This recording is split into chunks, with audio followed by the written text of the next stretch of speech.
this elderly sage gave a course, a beautiful course, how to be better husbands. And he gave us the craziest, most counterintuitive advice. Every night when he was speaking, I was thinking, this is ridiculous. And then he would say, go home and practice that. And the next week, my wife would say, go back, learn more. So one night, he said that if a couple's not spending private time together 2 to 3 times a week, their relationship is headed for a crash. Now, when I heard this, I was so confused because it was the first thing he said which had made sense in 20 weeks. I knew I wasn't understanding him properly. So I walked up to him after the class and I said to him, Rabbi, when you say I should spend private time with my spouse, what do you mean? At which point he looked at me like, wow, you're a bigger idiot than I thought. So I said, no, I understand what I think is private time, but what do you think is private time? So he said to me, tell me something. You ever take your wife out to a restaurant? So I said, yeah, sure. He said, find a restaurant where there are none of your students. Set up the chairs right across from each other, 180 degrees, throughout the evening. You should whisper. So I said to him, why?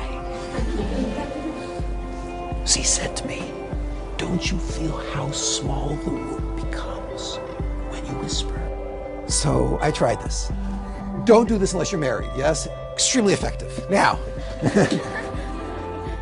I went back to him and I said to him, where on earth did you get that? Like, I was sure he was like reading psychology books in the bathroom. So he said, I got it in the Code of Jewish Law. I'm like, yeah, right, where? Laws of dating? You know, like, come on. So he says, no, right here. And he pulls off the Code of Jewish Law, opens it up, puts it down in front of me, laws of prayer. He says, it says right here, when you want to create an intimate moment with your God, what do? He says, you take 3 steps back from the whole world. Find a restaurant where there's none of your students. Then he said, you take 3 steps forward, sit right across from her, and throughout the evening, you should whisper. He said, why do you whisper? How loud would you speak if you knew that her ear was right next to your mouth? And he said, and why do you have to talk? He said, because God is head over heels in love with you. And he just wants you to join him in that relationship.